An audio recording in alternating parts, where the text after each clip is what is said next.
Deuteronômio. Capítulo 32. Inclinai os ouvidos, ó céus, e falarei, e ouça a terra as palavras da minha boca.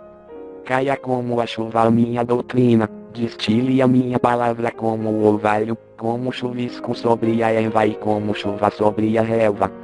Porque proclamarei o nome do Senhor, engrandecei o nosso Deus. Ele é a rocha, suas obras são perfeitas, porque todos os seus caminhos são justos. Deus é fiel e sem iniquidade, justo e reto é ele. Corromperam-se contra ele, não são seus filhos, isso é a sua mancha, geração perversa e depravada é. É assim que recompensas ao Senhor, povo louco e insensato, não é ele teu pai, que te adquiriu, que te fez e te estabeleceu. Lembra-te dos dias da antiguidade, atenta para os anos, geração por geração, pergunta a teu pai, e ele te informará, aos teus anciãos, e eles te dirão. Quando o Altíssimo dava às nações a sua herança, quando separava os filhos dos homens, estabeleceu os termos dos povos conforme o número dos filhos de Israel.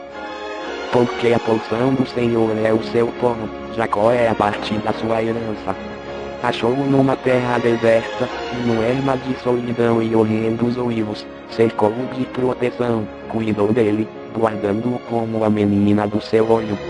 Como a águia desperta o seu ninho, adeja sobre os seus filhos e, estendendo as suas asas, toma-os, e os leva sobre as suas asas. Assim só o Senhor o guiou, e não havia com ele Deus estranho. Ele o fez cavalgar sobre as alturas da terra, e comer os frutos do campo, também o fez chupar mel da rocha e azeite da dura pederneira.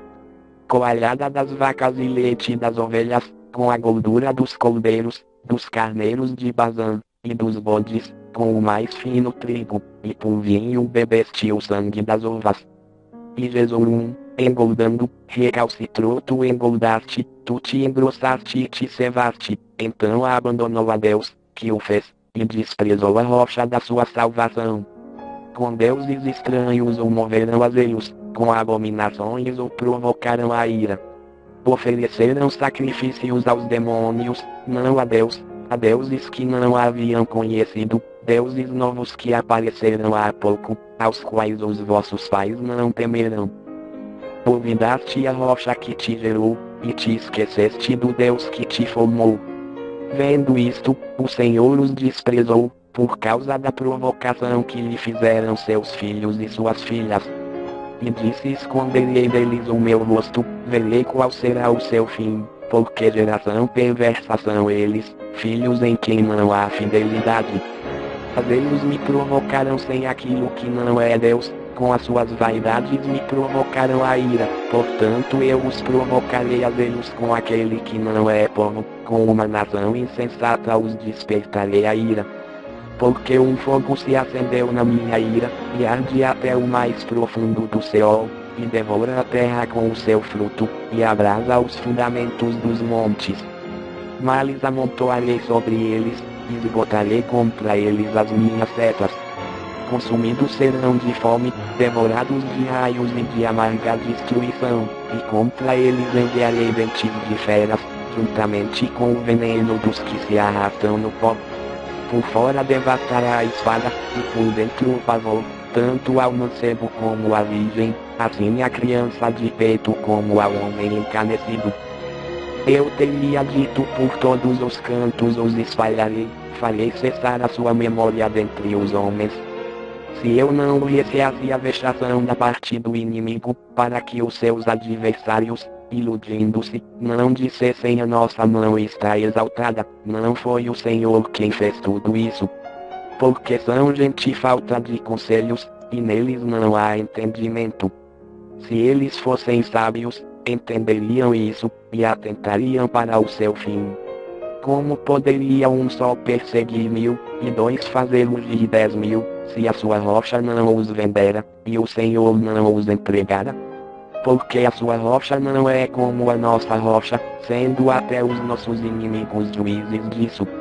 Porque a sua vinha é da vinha de Sodoma e dos campos de Gomorra, As suas uvas são uvas venenosas, seus cachos são amargos. O seu vinho é veneno de serpentes, e peçonha cruel de víboras. Não está isto encerrado comigo, selado nos meus tesouros? Minha é a vingança e a recompensa, ao tempo em que esvalar o seu pé, porque o dia da sua ruína está próximo, e as coisas que lhes hão de suceder se apressam a chegar. Porque o Senhor vindicará o seu povo, e se arrependerá no tocante aos seus servos, quando vir que o poder deles já se foi, e que não resta nem escravo nem livre. Então dirá onde estão os seus deuses, a rocha em que se refugiavam. Os que comiam a gordura dos sacrifícios deles e bebiam o vinho das suas ofertas de libação. Levantem-se eles, e vos ajudem, a fim de que haja agora refúgio para vós. Vede agora que eu sou, e não há outro Deus além de mim. Eu faço morrer e eu faço viver, eu firo e eu saro, e não há quem possa livrar da minha mão. Pois levanto a minha mão ao céu, e digo como eu vivo para sempre. Se eu afiar a minha espada reluzente, e a minha mão travar do juízo, então retribuirei vingança aos meus adversários, e recompensarei aos que me odeiam. De sangue embriagarei as minhas setas, e a minha espada devorará carne, do sangue dos mortos e dos cativos, das cabeças cabeludas dos inimigos. Aclamai, ó nações, com alegria, o povo dele, porque ele vingará o sangue dos seus servos. Aos seus adversários retribuirá a vingança, e fará expiação pela sua terra e pelo seu povo. Veio, pois, Moisés, e proferiu todas as palavras deste cântico na presença do povo, ele e Oséias, filho de Num. E, acabando Moisés de falar todas essas palavras a todo o Israel, disse-lhes: aplicai o vosso coração a todas as palavras que eu hoje vos testifico, as quais haveis de recomendar a vossos filhos, para que tenham cuidado de cumprir todas as palavras desta lei. Porque esta palavra não vos é vã, mas é a vossa vida, e por esta mesma palavra prolongareis os dias na terra a qual ides, passando o Jordão, para a possuir. Naquele mesmo dia falou o Senhor a Moisés, dizendo: sobe a este monte de Abarim, ao monte Nebo, que está na terra de Moabe, defronte de Jericó, e vê a terra de Canaã, que eu dou aos filhos de Israel por possessão. E morre no monte a que vai subir, e recolhe-te ao teu povo, assim como Arão, teu irmão, morreu no monte Or, e se recolheu ao seu povo. Porquanto pecastes contra mim no meio dos filhos de Israel, junto às águas de Meribá de Cádiz, no deserto de Lim, pois não me santificastes no meio dos filhos de Israel. Pelo que verás a terra diante de ti, porém lá não entrarás, na terra que eu dou aos filhos de Israel.